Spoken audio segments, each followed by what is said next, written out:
할렐루야. 오늘 저희들 예레미야 15장 10절에서 21절 말씀으로 예레미야 강의 21번째 시간 말씀을 나누도록 하겠습니다. 우리 수요예배 때 예레미야 14장 1절에서부터 12절 말씀 나누었는데 거의 한 장을 그냥 건너뛰었죠.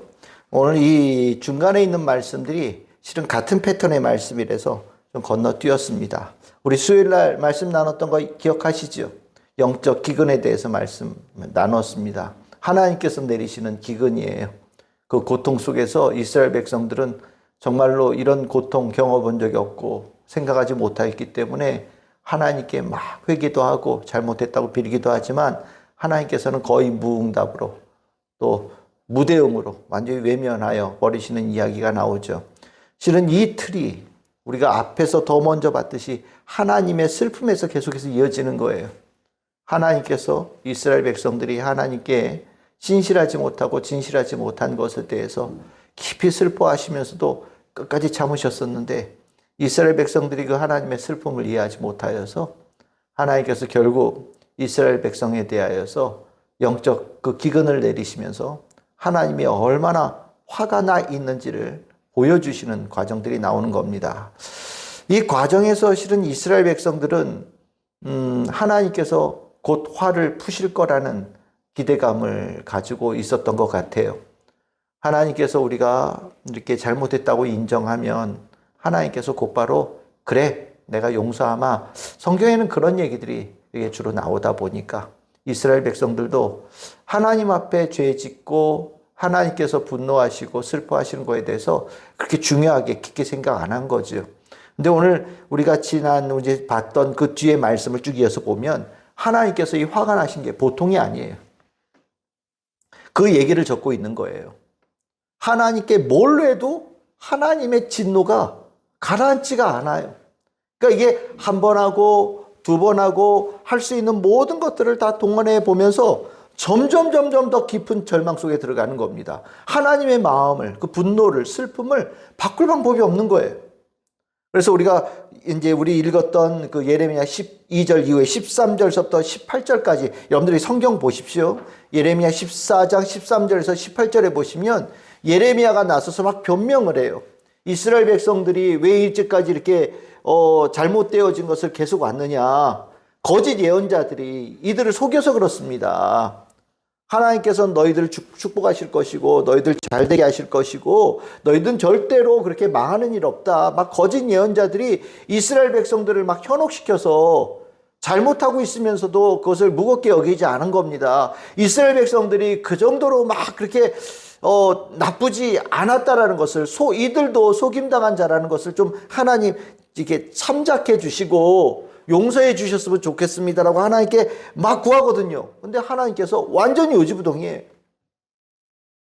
그 거짓 예언자 소리 들은 것들도 다 죄다 이렇게 말씀하시는 거예요.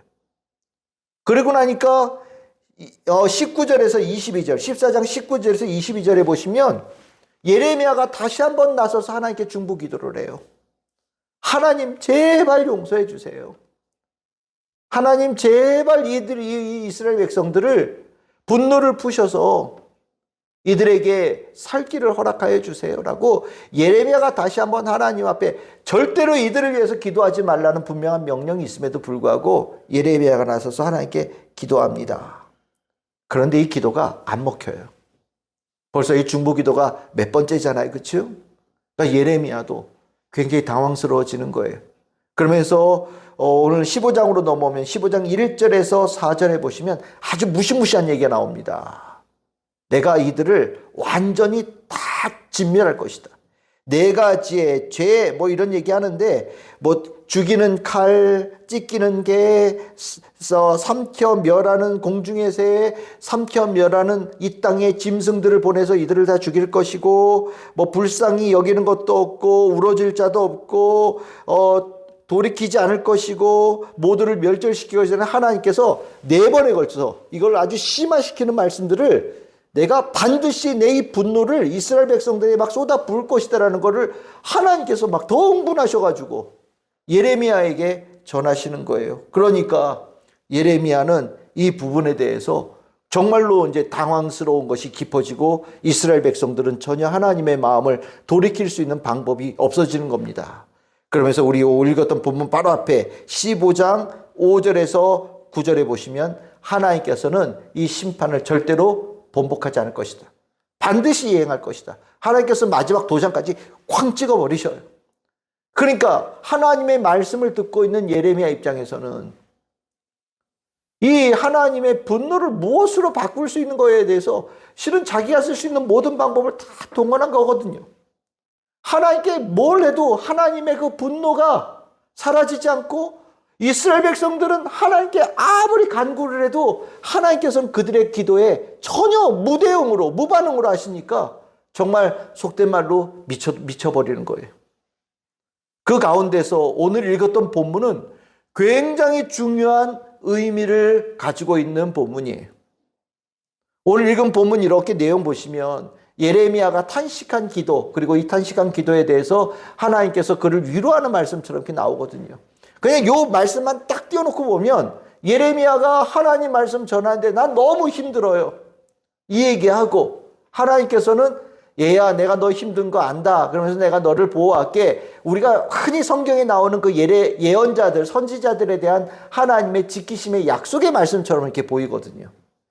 근데 이 말씀을 조금 더 폭넓게 본다면 이런 거예요.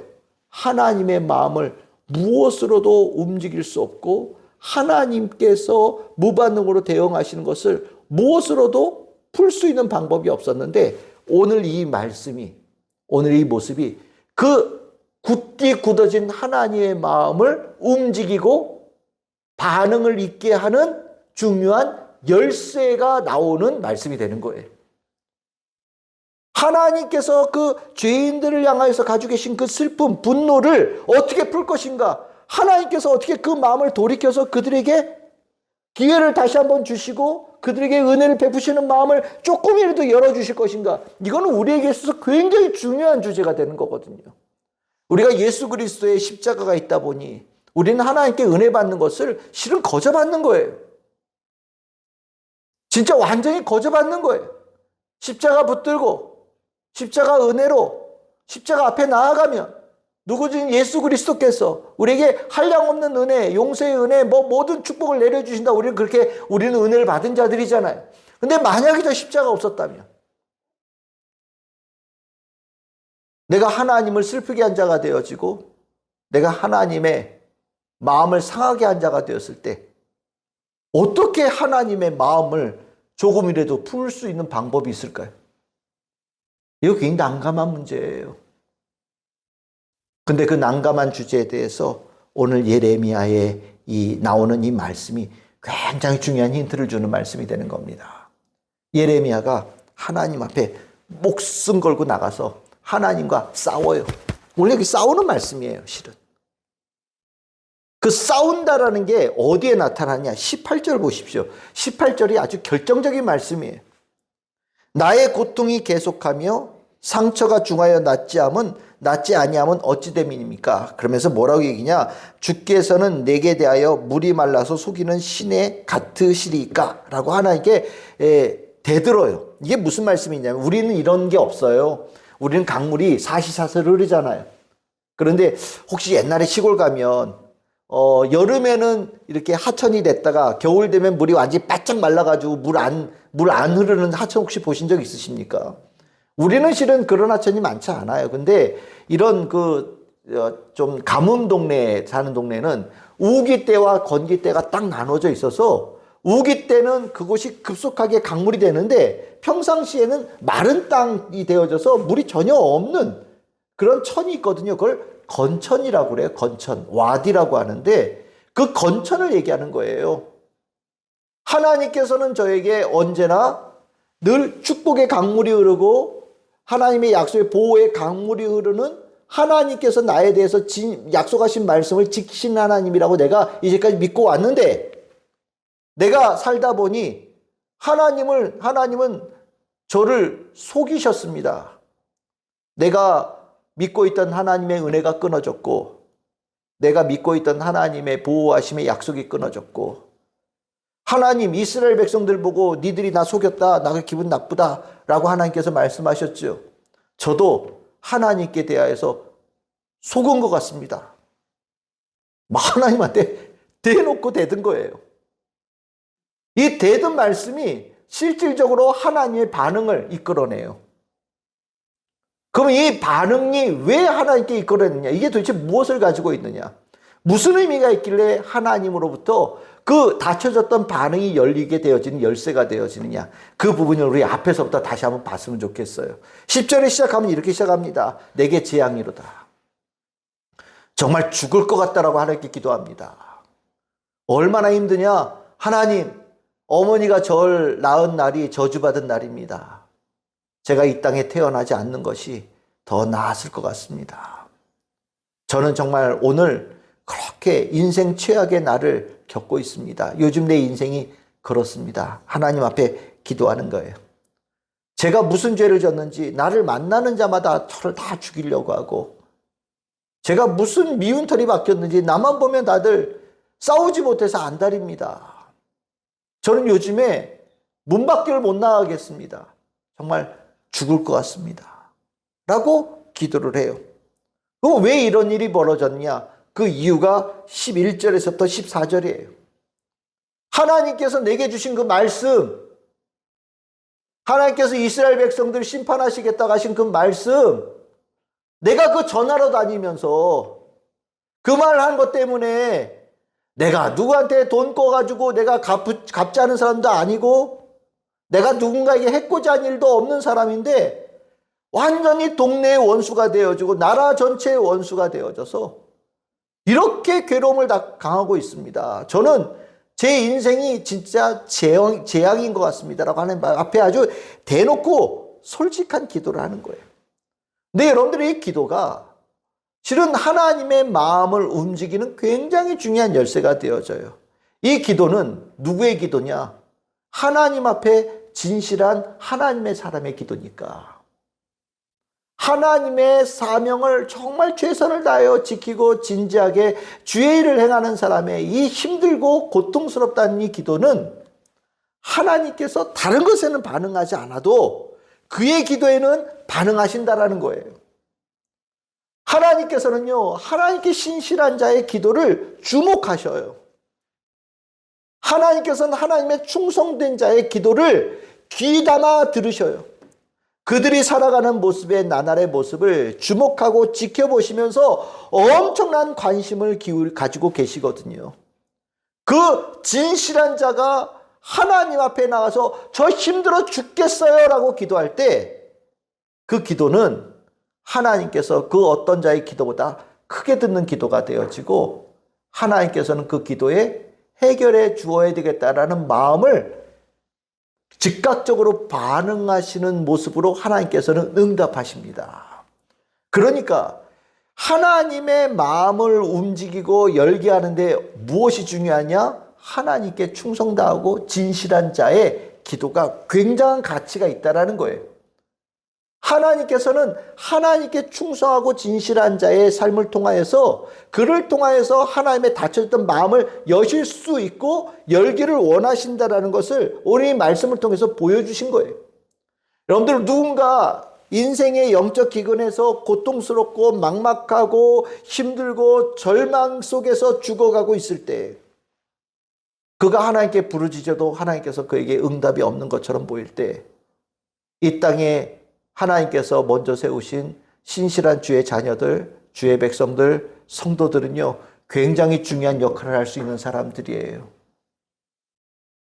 그들이 하나님께 정말 진심으로 고통스럽다라고 기도할 때 그 기도는 하나님의 반응을 여는 기도가 되기에, 하나님께 신실한 자, 굉장히 중요한 역할을 하는 사람들입니다. 오늘 우리 성도님들 한 분 한 분 다 그런 분으로 우리 신앙생활 다 하고 계시죠? 그럼 믿습니다. 우리가 참 이 세상에서 살아가면서 하나님 앞에 이 예레미야처럼 진실되어진 하나님의 사람, 정말 그 의인이 몇 명만 있어도 그 성읍 구원하시겠다고 하나님께서 아브라함에게 말씀하신 거 여러분 다 기억하시죠?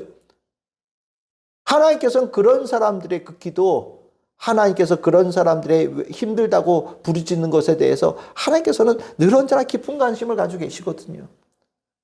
우리가 이 교회가 그 신실한 자들의 모임이 되어질 때 놀라운 주의 일들을 이루어내는 통로가 되어지는 거예요. 오늘 예레미야는 우리에게 그 힌트의 작은 문을 열어서 보여주는 겁니다. 그러면서 15절에서 18절까지 이어서 보시면 예레미야가 하나님의 이제 본격적으로 씨름하는 기도가 나오는데, 이 씨름하는 기도에서 중요한 내용은 이겁니다. 여러분들, 여호와여 주께서 아시오니 15절에 그렇게 나오죠. 뭘 아냐? 나를 아신다라는 거예요. 내가 하나님을 알고 하나님이 저를 아십니다라는 얘기를 하는 거예요. 지금 하나님과 이스라엘 백성의 관계는 끊어졌어요. 하나님께서 전혀 관심이 없으신 것처럼 무대응을 하고 있어요. 근데 예레미야는요, 중간에 나서서 하나님, 이스라엘 백성과는 하나님께서 관계를 끊으셨을지 몰라도 저는 하나님과 가까운 관계로 아직 살아있지 않습니까? 하나님과 저와 친밀한 관계로, 가까운 관계로, 충성되어진 관계로 제가 서 있지 않습니까? 하나님, 저를 보지 마시고 저들을 보지 마시고 저를 보아주시옵소서. 하나님의 눈길을 저 하나님께 슬픔을 주는 이스라엘 백성들을 보지 마시고 지금 이 순간 하나님 앞에 충성되어진 자로 서 있는 저를 보아주시옵소서라고 하나님께 기도하는 거예요. 그러면서 하나님께 자신이 얘기할 때 기억해달라는 말로 하나님의 마음을 열기 시작해요.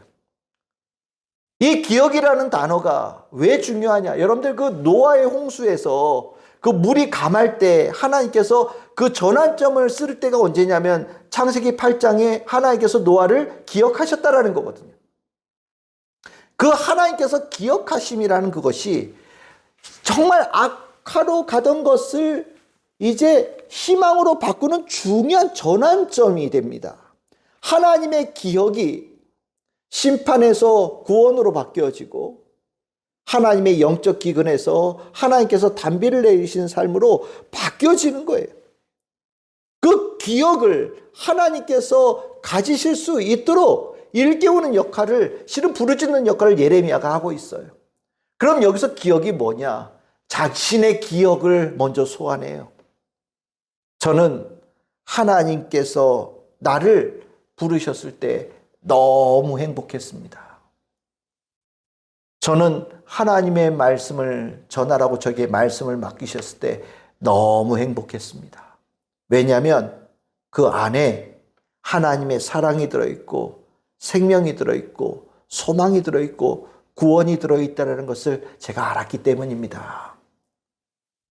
그 말은 하나님께서 심판하시겠다고 말씀을 하시고 하나님께서 너희들을 허물어뜨리겠다라고 말씀하시고 하나님께서 너희들을 저 멀리 쫓아버리시겠다고 전하라고 저에게 말씀을 주셨지만 그 안에 하나님의 깊은 사랑이 있다는 것을 제가 느끼게 해주셨고 그 안에 하나님의 더 깊은 소망이 있다는 것을 제가 알게 해주셨고 그 안에 하나님의 구원의 뜻이 있다는 걸 저에게 깨닫게 해주셨기에 저는 그 하나님의 말씀을 듣고 품을 때 너무 행복했습니다.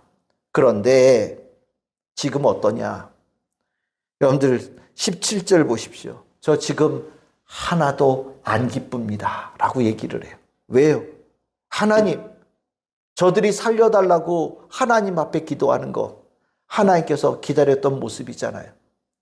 저들이 회개한다고 주님 앞에 부르짖는 거 하나님께서 기다리셨던 모습이잖아요. 하나님, 저들이 주님 앞에 나와서 하나님의 백성으로 다시 살겠다고 고백하는 거 하나님께서 원하셨던 내용이잖아요. 저들이 근데 그러고 있는데 왜 하나님 저들에 대하여서 외면하시고 무대응으로 대응하십니까? 제가 그 느꼈던 행복감이 이 안에서 사라지고 제 안에서 말씀을 들을 때 기쁨이 사라지고 이 안에 하나님의 구원의 뜻이 없음을 깨달으면서 이 안이 완전히 어두운 잿빛이 되었습니다. 저 너무너무 지금 불행합니다.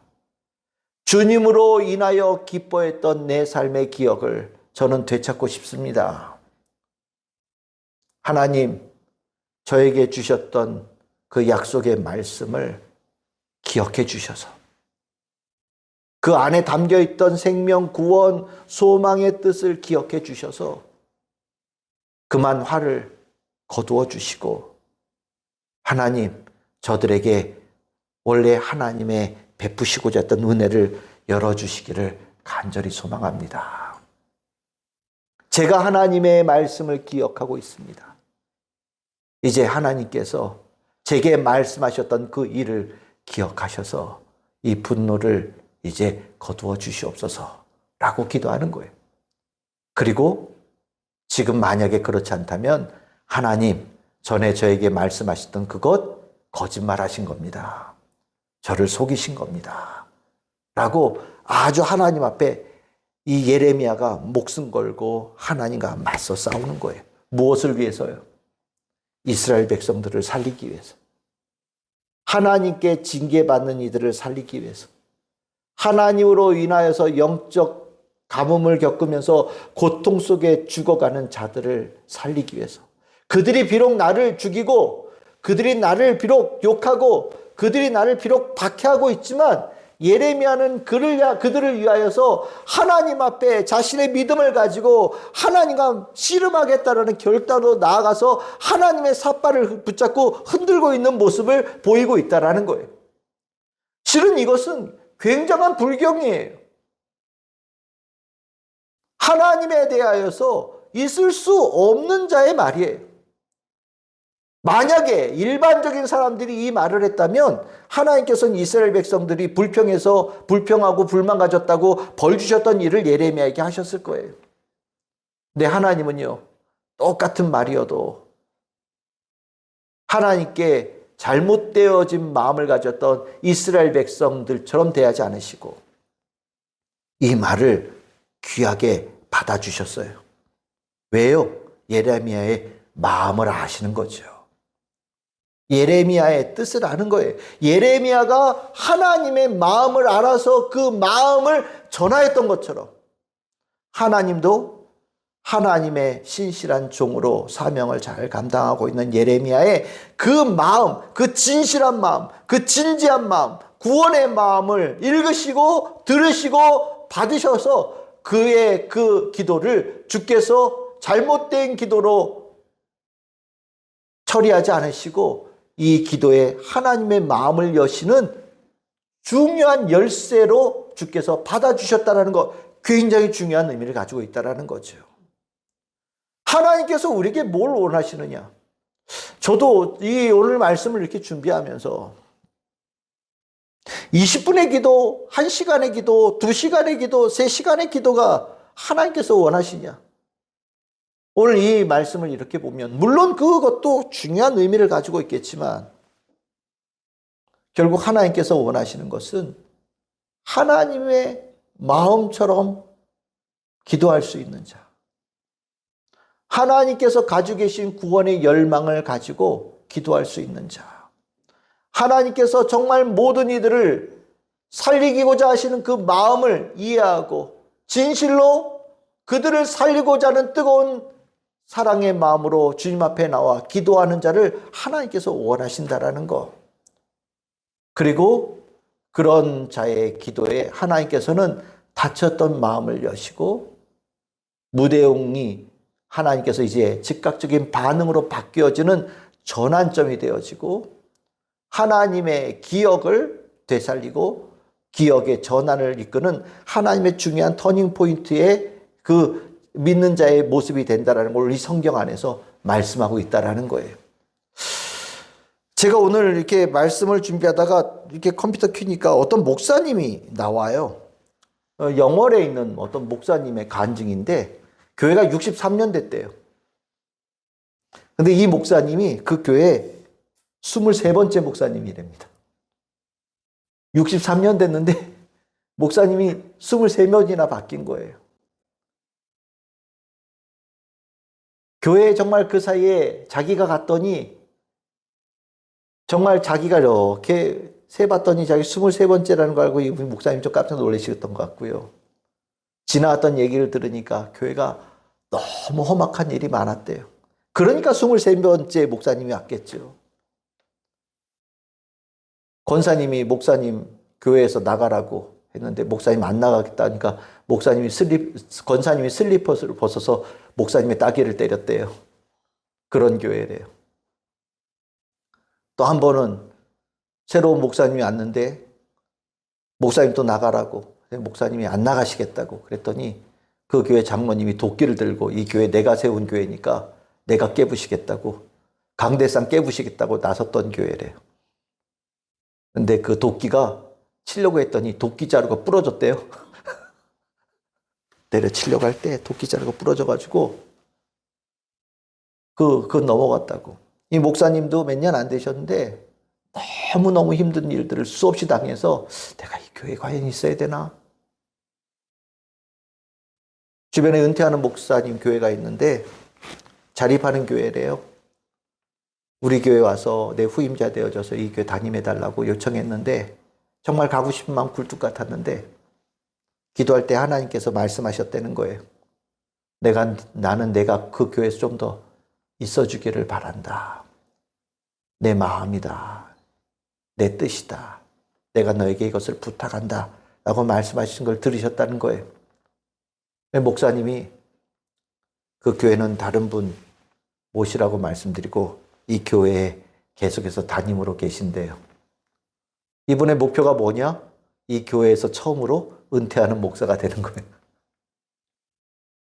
이 교회에서 은퇴하는 목사.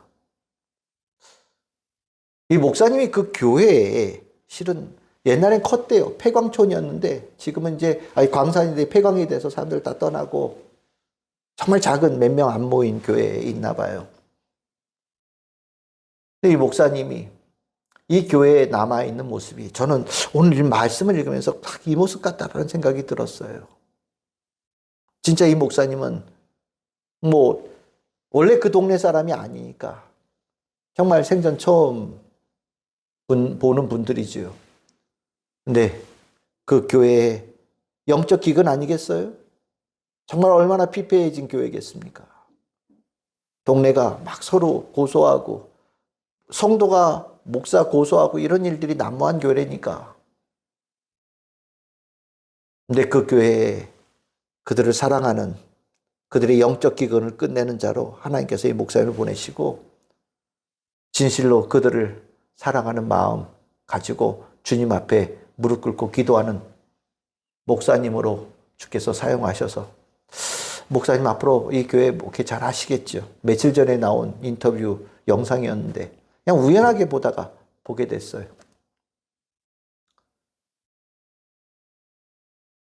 우리가 이 마음을 가지면 하나님께서 역사하신다는 걸 얘기하는 겁니다.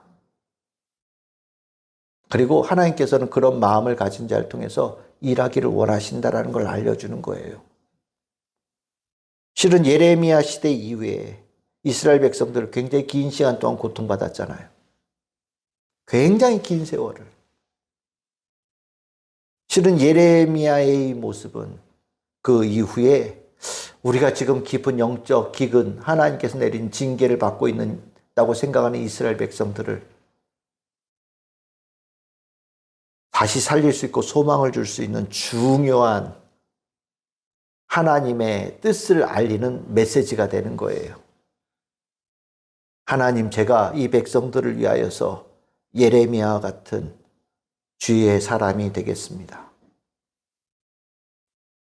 제가 저 죽어가는 자를 위하여서 제가 예레미야의 그 사람으로 주님 앞에 서겠습니다. 오늘 이 말씀에 실은 그런 감동들이 일어나기를 원하시면서 주시는 말씀이고 그러한 감동을 가진 자들을 하나님께서 높이 들어 사용하셔서 하나님께서 그 은혜의 통로로 삼으시겠다는 말씀이거든요. 오늘 예레미야의 말씀이 하나님께서 얼마나 귀하게 여기셨느냐 19절 이하를 보시면 그게 나옵니다. 예레미야의 말 자체는 불경한 말이에요. 그래서 하나님께서 먼저 요구하시는 게 뭐냐? 19절에 보시면 네가 먼저 돌아와야 되겠다. 이게 무슨 소리냐? 회개하거라. 너 말 잘못했어. 어디다 대고 하나님 앞에 나한테 그런 소리를 하냐? 너 먼저 회개. 그러면 회개하면 내가 너를 내 앞에 서는 자가 되게 해주겠다. 선다라는 게 무엇입니까? 중보기도자로.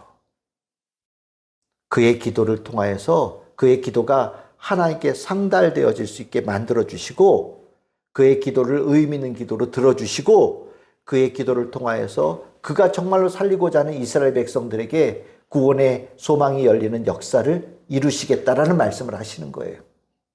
그리고 하나님께서 더불어 약속하시지요. 내가 너를 어떤 공격에도 끄떡하지 않는 노성벽과 같은 자로 내가 너를 보호할 터이니 너는 앞으로도 내가 너에게 준 그 말씀을 목숨을 다하여서 전하고 충성을 다하여 전하는 자가 되거라. 하나님께서 예레미야에게 부탁하시는 거거든요. 이 말씀은 지금 굉장히 중요한 전환점이 되는 말씀인 거예요. 하나님께서 이스라엘 백성들에 대해서 마음 문을 여신 거예요. 예레미야의 기도의 모습에 하나님께서 마음 문을 여신 거예요. 그래서 이 예레미야의 모습이 우리는 예수님의 모습과 많이 닮았다라는 얘기를 합니다. 예수님께서 십자가에 달리셨을 때 우리를 위해서 무엇을 하셨을까? 우리의 죄를 대속하시기 위해서 자신의 온 힘을 다하여서 죄의 권세와 맞서 싸운 것이 예수님이었다. 우리가 그렇게 얘기하거든요. 우리는 예수님의 그 뒤를 따라가는 자들이잖아요. 예수님께서 승리하셨으니 우리도 예수님의 뒤를 따라갈 때 승리합니다. 우리는 지금 영적 기근을 겪고 있는 불쌍한 영혼들을 위해서 기도하고 전도의 문이 열리기를 원하면서 우리 기도하고 있어요. 우리가 기도할 때 그냥 기도하는 것, 물론 기도 안 하는 것보다는 100배 낫겠지만 주님께서 원하시는 우리의 기도의 모습은 오늘 여기에 나오는 예레미야의 기도와 흡사 같지 않을까라는 생각을 갖습니다. 한 영혼을 정말로 사랑해야 되는 거예요. 그를 사랑하는 마음으로 진실로 기도해야 되는 거예요. 그의 목숨을 하나님께 내게 맡기셨다. 그의 삶을 내게 맡기셨다라는 그 사명감을 가지고 죽으면 죽으리이다. 주님 앞에 나아가 믿음을 가지고 씨름하는 주의 기억을 되살리고 주의 마음을 여는 은혜의 문이 열리게 하는 기도의 모습이 우리에게 필요하지 않나라는 생각을 갖습니다. 주님의 이름으로 축복합니다.